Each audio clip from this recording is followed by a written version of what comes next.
Caden, Colford, and Jake Helton on last call the day after Super Bowl Sunday. And trust me, we'll get to it, but we're going to start with UINDY Sports this Monday evening and talk about these two basketball teams here at the University of Indianapolis. They had, the weekend for the women didn't go as desired. 58-77 loss to Maryville, and then a loss packed the house 66-63. Still playing better basketball than what we saw in the first half of the season, though, Jake. Yeah, and really comes down to the rebounding in this one. That's something that I got the chance to talk with Coach Sharp about in the pregame interview. She said rebounding is going to be huge. You look at these matchups. Against Maryville, 13 offensive rebounds. That led to 23 second chance points. Against Missouri St. Louis, 16 offensive rebounds. Of their 36 rebounds, 16 of them were offensive rebounds. So you look at that. That's going to make it hard to win any game there, especially when you're playing against the #1 defense in Missouri St. Louis. But looking back to that Maryville game, that's a very tough squad, probably one of the best in the G.O.A.T. I don't see how they have lost the games that they lost. They moved the ball very well. Gracie Stugart leading, I believe, all through D1, D2, and D3. She has the most assists in women's basketball. It's a crazy stat. That's a tough matchup for anybody. And you head into UMSL, a very big squad, and you dropped 29 in the first quarter, but a scoreless second had packed the house, and that was really a shot in the gut heading through the rest of the game.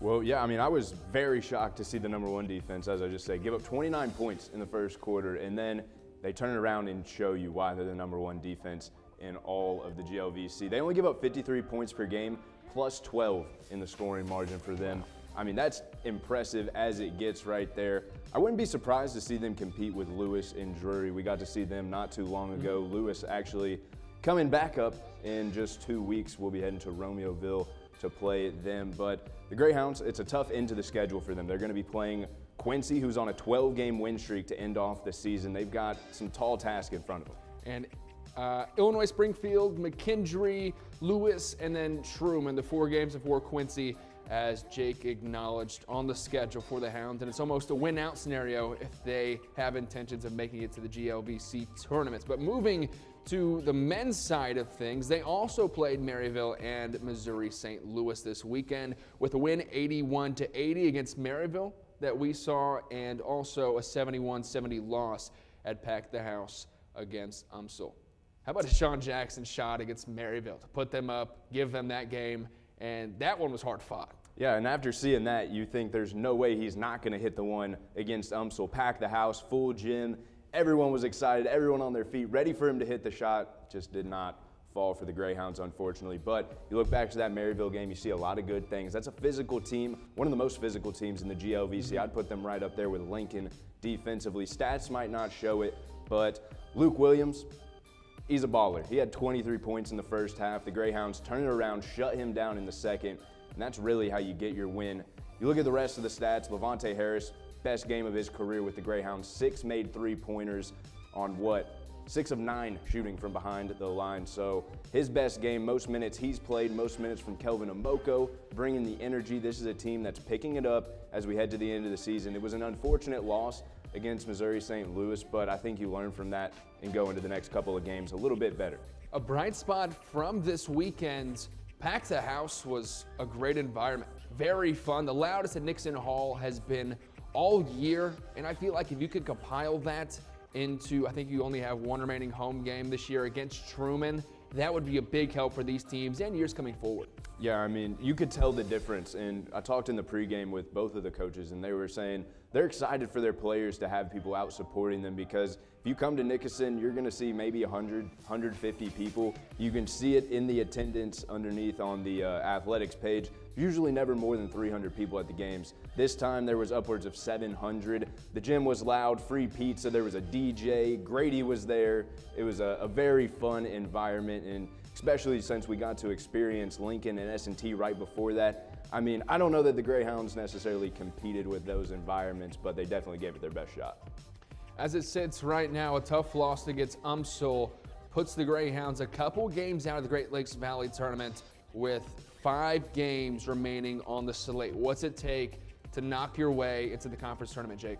Well, really not that much. If you look at it, the Greyhounds sit at 9th, but there's currently a 4-way tie for, I believe that would be 5th place between Lincoln, Truman, Lewis, and McKendree, they are all, I think it is 8-6 in conference play. The Greyhounds 7-9. So you turn a couple of those last games around, you get some wins, beat some of those top teams. Lewis is one of those teams that I just mentioned. The Greyhounds have a matchup with them. They're going to play McKendree again, so you're getting some chances at these right around that 500 level teams, and that's really the best chance that the Greyhounds are going to have to get in, especially when you look at the point system. It's a chance for them to take away some points, so to speak, from the other teams and gain some for themselves. Greyhounds still have their fate in their own hands, and we'll keep tabs on this squad as they look to compete in the postseason. Coming up here on Last Call, we're going to talk some Super Bowl action. Good morning, Greyhounds. Your weekly dose of Greyhound entertainment. I think if you watch our team, they have fun. You know, they have fun playing. There's so much that you can do to get the most out of yours. Our alumni care deeply about the success of this university. Come here. Watch Good Morning Greyhounds every Saturday at 9 a.m. Catch us on UINDY TV's YouTube channel and Xfinity channel 1096. Remember when we decided that we were going to count the Super Bowl and our picks in the Super Bowl into our Primetime Pick Em? Well, I think we should rescind that. I don't think that was made in good faith. I think that just wasn't a very smart decision overall, because as I picked the Chiefs, they get absolutely obliterated by the Philadelphia Eagles. And Jake, it was nasty from the start. Well, unfortunately, you're not the management for the Lakers, so we won't be rescinding that. But a very good win for the Eagles, a very good win for Nick Sirianni. A very entertaining game. You might not think that by the score, but if you watched it, it was fun to watch. The beginning of the game, I believe it was a 4th down, 4th and 2. A.J. Brown running up the sideline, gets an offensive pass interference. I was looking to myself, what are we doing? Are we really going to do this again right now in the Super Bowl? Are the Chiefs going to get the calls? Didn't happen. It was a very well officiated game. Maybe not well officiated, but there was bad calls both ways. I think it evened out to where they really didn't play too much of a factor in the game. But you look at some of the stats. We talked about it in our pregame, or our preview, I should say. I thought Saquon was going to be that guy. I thought he was going to have 150 yards, couple touchdowns maybe. No. And I guess the Chiefs were thinking the same thing, because they tailored their defense to stopping Saquon Barkley, and they allowed the receivers and Jalen Hurts to go crazy. Well, I feel like that was the game plan, right? You have to go in and make Jalen Hurts beat you with his arm. That was the game plan. That's what the Chiefs leaned on. And Jalen Hurts proved that he's a Super Bowl caliber quarterback. That's all that comes down to it. You know, Eagles played the hand that they were dealt, frankly. And Jalen Hurts, a career game for him. No doubt a career game for him. 221 yards, 2 touchdowns, had an interception. But when it mattered most, this guy was a factor in the passing game. He was the leading rusher for the Eagles. And you don't see that through 17 games of the regular season, because this guy's to take care of his body. This team needs Jalen Hurts. But in the Super Bowl, when the Eagles can really get into their entire playbook, that's what separated these two teams. And on the other side, Kansas City had 0 run game whatsoever. And for Patrick Mahomes, that's just a killer, because you're rushing 4, 5 every time for the Eagles. He had no time to throw the ball. They had 3 sacks already at halftime. And, man, I kept on thinking, well, Brady did it from 28-3 with 3 minutes left in the third quarter. And then it never came to fruition. A couple garbage time touchdowns for Mahomes in Kansas City, but the Eagles run away with it. Well, I'm glad that you brought up Tom Brady. I was very happy that he was on the game, actually. I've enjoyed his insight on the broadcast. I know some people aren't a fan of Tom Brady on the broadcast, but him having that Super Bowl level experience, I felt like, especially in this game, he was able to share some insight that a lot of people just don't have. They haven't been in the position that Patrick Mahomes has been. You just mentioned it. Mm-hmm. Tom Brady was in that same position, down 4 scores it was, and he was able to come back. So it was some interesting insight from him into maybe what Patrick Mahomes was going through, what he was thinking. But something you just said, they weren't sending 5, 6 people. That was the thing. Eagles did not blitz the entire game. Not one time did they send an extra man for pressure. And they pressured Patrick Mahomes over 50% of his dropbacks. Mm-hmm. It was the most dominant defensive line performance I've ever seen in my 20 years of being on this planet. The Chiefs' O-line just absolutely folded. You Pro Bowlers on that offensive line getting folded. It's crazy. You look back to the second interception from Patrick Mahomes when he threw it across the middle. It was picked off on like the 13-yard line. Yep. His lineman was in his lap. Patrick Mahomes was already 90 degrees already heading towards the ground, but that's not a defense.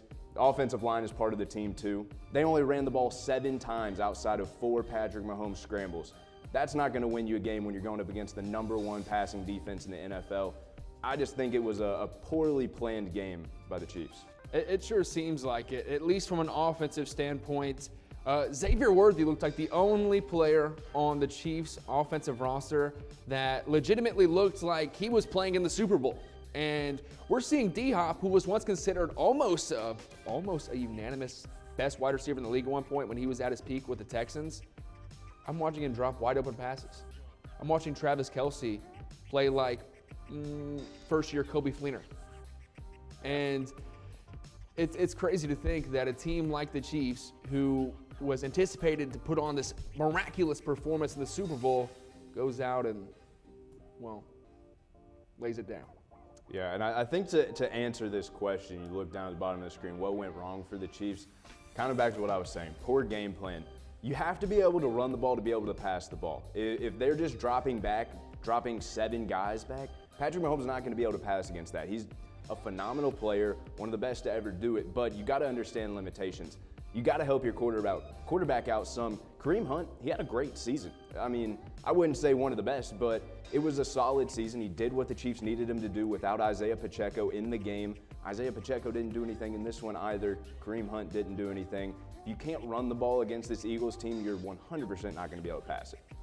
And it just seems like the play calling on both ends for Kansas City wasn't there. I came in talking about Andy Reid as one of the best coaches of all time, which I still think he is, regardless of this loss. I don't think his players helped him in any case.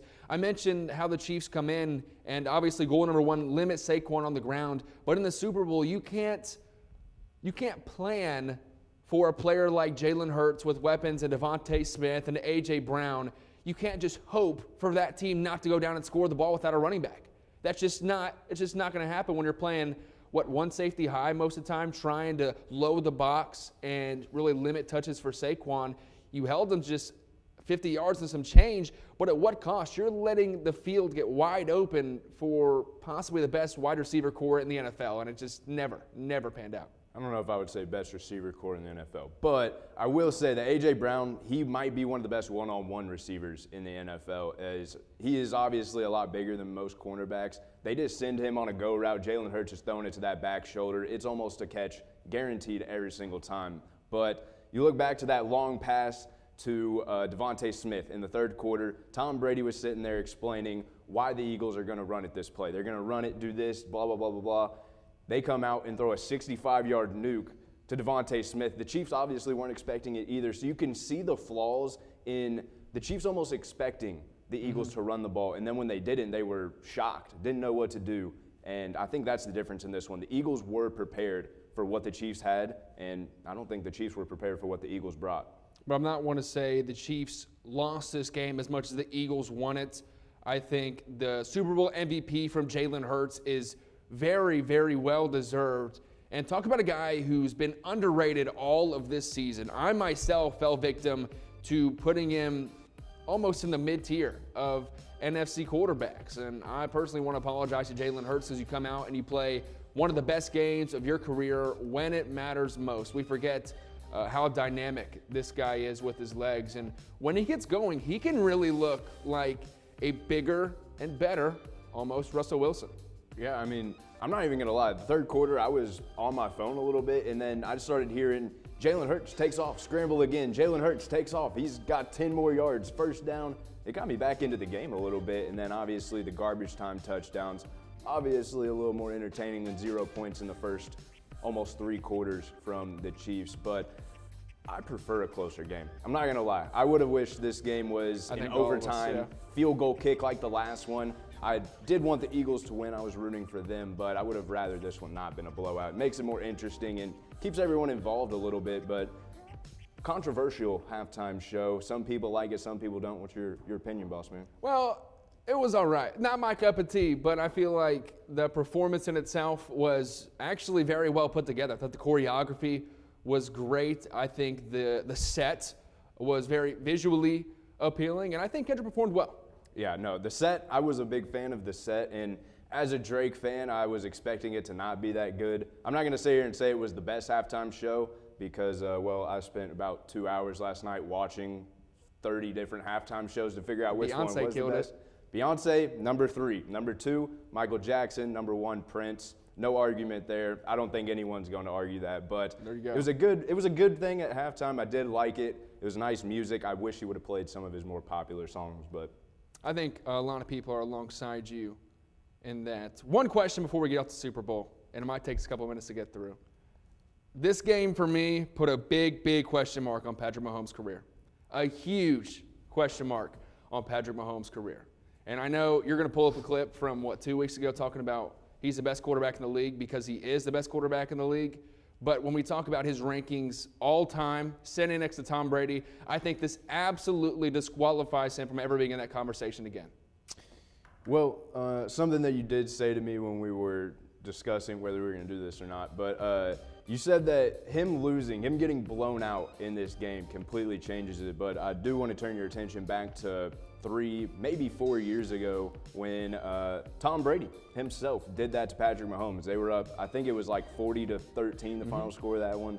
Something like that, ridiculous. He's already been blown out once in the Super Bowl, and I think, you're seeing a bit of a pattern here. You win 2 in a row, maybe you're a little bit too confident. If you're the Chiefs, we're going to go in and win. Travis Kelce's going to propose to Taylor Swift. Well, when you lose by 22 points, that doesn't make for a very good proposal. But I do agree with you. I think it taints his not reputation, but his career a little bit. But you look back to Tom Brady, he lost a couple of Super Bowls. He had a couple more Super Bowl wins. And I think that if Patrick Mahomes comes back next year, he has an MVP caliber season, bounces back as we've seen him do, I don't think you can count this against him. I think when it comes down to it, you're going to always ask a question about LeBron James and Jordan. It's hard to answer because they never played. And then we look at the Patrick Mahomes, Tom Brady. Tom Brady at 40 years old put BTA to Patrick Mahomes. And that was that. And now Patrick Mahomes loses to Jalen Hurts as well by 40-22 your score. That's the Super Bowl, and it went down how it went down. Chiefs may be back. Eagles for sure look like they're going to be back, and we're going to talk some Pacers here in a minute. National, local, campus. Headlines you won't find anywhere else. From the White House to your community, we've got you covered. Stay informed and stay connected. Don't miss out on the stories shaping our world. Every Wednesday at 6 p.m. UINDY TV News.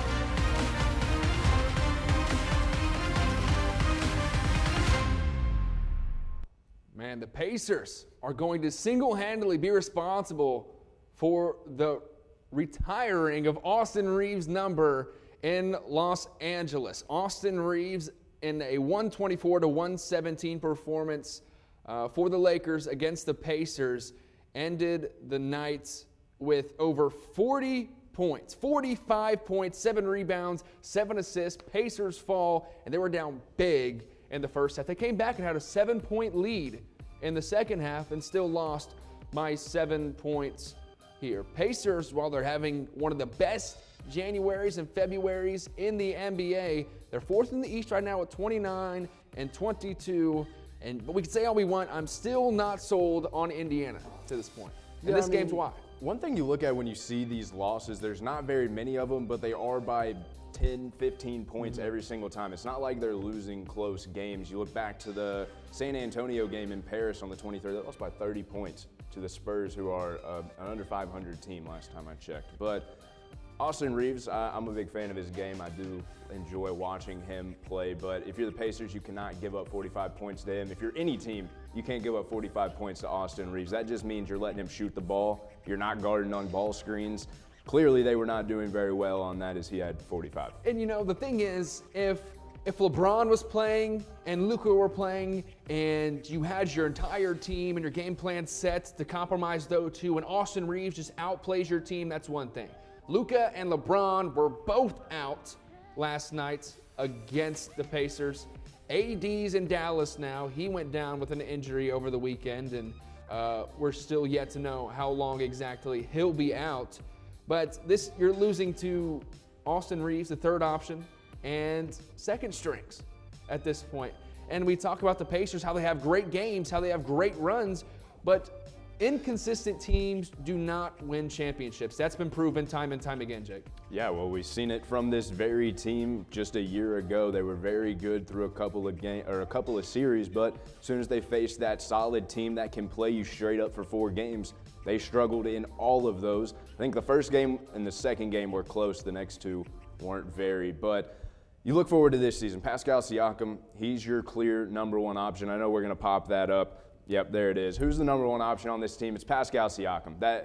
There's no question about it. 20 points per game, 7.4 rebounds per game, and then you got Tyrese Halliburton with 8.5 assists. That's exactly where I want Tyrese Halliburton. If he's on the floor, I don't need 20 points out of Tyrese Halliburton. I need 10, 10, and 10.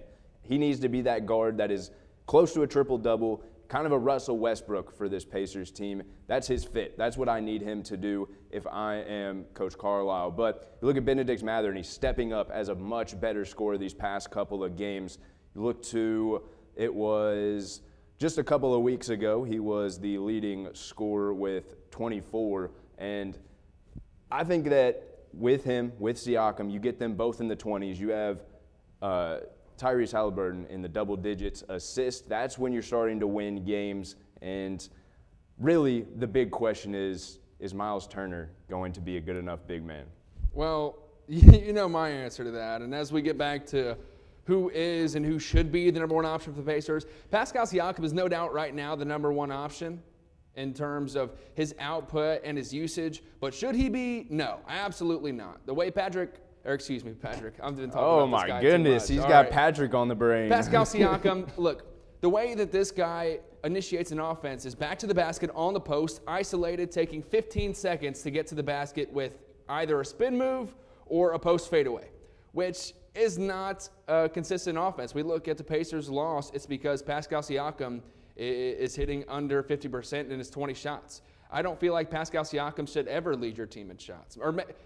I don't necessarily want to say that, but it shouldn't mean that Tyrese Halliburton's taking less than 10. Tyrese Halliburton was on Team USA for a reason. And I'm not going to say that he's the best point guard in the league right now, but he's also had the ball out of his hands too much.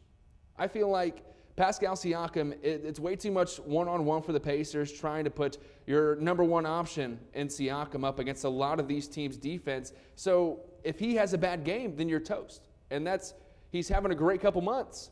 But like I said, consistency not there from Pascal Siakam. And for Tyrese Halliburton, you say the 10 and 10. This guy last year was dropping, 22 and 15 games, tacking on 8 rebounds at that. And we're not seeing that anymore. And part of that is because Benedict Mathurin's taking shots. Pascal Siakam is taking more shots this year. Miles Turner is taking more shots away from Tyrese Halliburton. And Halliburton's supposed to be your guy. He's the one that's supposed to be on the All-Star team at this point. When you look at how versatile he is offensively compared to Pascal Siakam, Well, my question is then why are you paying him $43 million to be your star player? And you might be throwing questions. That might not be your decision or whatever. But that's what they're doing. They're paying him $43 million. Tyrese Halliburton, second highest player on the team. I think he's somewhere in the 20s, maybe a little bit lower than that. But if you're going to pay someone $43 million a year, they're going to be your number 1 option. KD, he's the number 1 option for the Suns right now. You might argue that it's Devin Booker, but Kevin Durant is making a lot of money to make shots, and that's what they're paying Pascal Siakam to do. They brought him in to be a number 1 option because they did not have a number 1 option. So I think it's a no-brainer. Get the ball to Pascal Siakam. If he takes 15 seconds and he scores 2 points, it's the same as a Tyrese Halliburton layup 2 seconds into the shot clock. 2 points is 2 points, in my opinion. And Pascal Siakam is a very efficient scorer. He shoots in the high 40% right now. So I'm taking Pascal Siakam over Tyrese Halliburton because just to what you spoke about, consistency, Tyrese Halliburton cannot be a consistent scorer. He cannot score 30 points a night. I will sit on that hill until I die.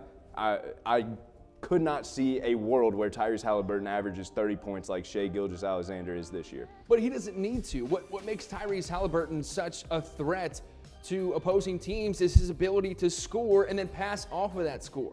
Tyrese Halliburton needs to be circled on scouting reports. He needs to be the number one option in other teams' eyes so that Pascal Siakam can go out and have 30 points. Do you understand what I'm saying? Yeah, okay, I see what you're Pascal Siakam needs to play off of Tyrese Halliburton, not the other way around. I think at his peak last year, Tyrese Halliburton was in talks for being a top 3 point guard. And we see that go away because he has less chances, less opportunities on the offensive end. He's being pushed into this role as a typical one. And why are you trading Domas Sabonis? Why are you trading guys like that away to get Tyrese Halliburton just so he can be a good point guard? Okay, here's my counter to that. Look at the Thunder. Shai is a very good facilitating point guard, but he also scores 30 points a game. And I think it's for a similar reason as what I was saying. He's going back to that Russell Westbrook style of play. Yes, he's trying to get to the rim, but he's also able to dish it out. I like what you're saying about Tyrese Halliburton. I think, yes, he should be what other teams are worried about. And I think if you're the Pacers, that's what you want other teams to worry about is Tyrese Halliburton. But right now, that's not where he's at. He's taken a step back from last year. It's a pretty big step in my opinion, and I think it's the difference between this team making the Eastern Conference Finals and probably losing first round. Well, we'll see how the season pans out for the Pacers coming up on their schedule. They have the Knicks, and we're going to talk about that game here in a second on Last Call. There's no shot. He has time to make that throw. There's no shot he gets away from that. He's that guy, dude. He is that guy. When it comes to football, Mr. Football, right? Not a chance he escapes the pocket like that, gets out, makes a throw on the run, on the dot. No way. He's going to do the same thing to Michigan. Watch it. 10-0 heading into Ohio State. I'm calling it. You want to bet? Let's do it. I'm Caden Colford alongside Jake Helton for college sports, pro sports, everything Indianapolis. Pacers, big game this week against one of the biggest rivals in the NBA and the Knicks. It's in Indianapolis, and this game kicks off our Primetime Pick Em for this week. For anyone who doesn't know, we take 4 or 5 of the primetime matchups, and this week in the NBA, this is our first matchup here with the Pacers and the Knicks. With New York coming into town, I just think that they got it. I think that they have the upper edge personnel-wise. I think matchup-wise, they're favored in this game, and I like the physical play that the Knicks bring in comparison to the more speedy, agile Pacers. Yeah, I mean, I definitely agree with you, but for some reason last night, my gut was feeling the Pacers. So I'm going with the Pacers. I think Pascal Siakam scores 40 points tomorrow night. That's my guarantee, if you will. Guarantee. That's something. We might have to have a side bet under the table about that one. Pascal Siakam over 40. Give me the under all day. But in terms of this game right here, Memphis going to travel to Phoenix. What do you think of Jake? Well, originally I was thinking the Suns. That was what I had in there. I did a little bit of looking, and, well, it was because of what we saw when we were in Missouri. I watched them play one of the best games I've ever seen, but you got to remember those big threes, they're not that consistent. I think the Grizzlies take this one. I like John Morant. Grizzlies have a good lineup, but it's not as good as the Suns. And I understand what you're saying. I'm banking on the Suns' best game today. If Kevin Durant, the best one-on-one player to ever play the game, gets on fire, there's not a team on the planet that can stop him. Give me the Suns. Now heading to this matchup, the newly renovated Spurs, De'Aaron Fox on that team now. They're going to go to Boston, one of the toughest places to play in the league, and win. They're going to win against Boston, and De'Aaron Fox is going to cement himself in this Spurs lineup as right there with Victor, putting them up in the West. Yeah, I kind of forgot about De'Aaron Fox being with this team, but as you mentioned, the Garden, the hardest place to play at in the NBA right now. I don't think they're able to go in there and get a win, especially new pieces, kind of what you were saying about the Lakers. New pieces, I think it takes a little bit of time to get them involved, so I'm going to go with the Celtics on this one. All right, so these two teams right here, Warriors and Dallas. And Dallas, a big injury over the weekend. What are you thinking? Yeah, that AD injury is massive. You look back to the first game without AD, they lost by 45 points. I got to go with the Warriors. Me too. Me too. I think that one's pretty self-explanatory. Final game on the slate. Thunder going to Minnesota to play the Timberwolves. And I think we're on the same page here. We talk about how good the Thunder are all the time, and the Timberwolves are still looking for their sense of urgency this season in the West. Give me the Thunder. Yeah, Thunder all day. I don't see the Timberwolves really competing in this one. The best defense in the NBA right now, I say they shut them down. All right, quick look at the records. Where are we sitting at? Ooh, that Still one Super game Bowl back. did I'm me right nice. there. I'm still right there. 1 week. These games right here can change it all. But, well, the Super Bowl did it. That's what did it. Yeah, that is the exactly Super what Bowl. did it. Yeah, that was cheap. Patrick That was Mahomes cheap. sold him. Yeah, exactly. He sold me in more ways than one. Caden Colford, Jake Helton. This is Last Call.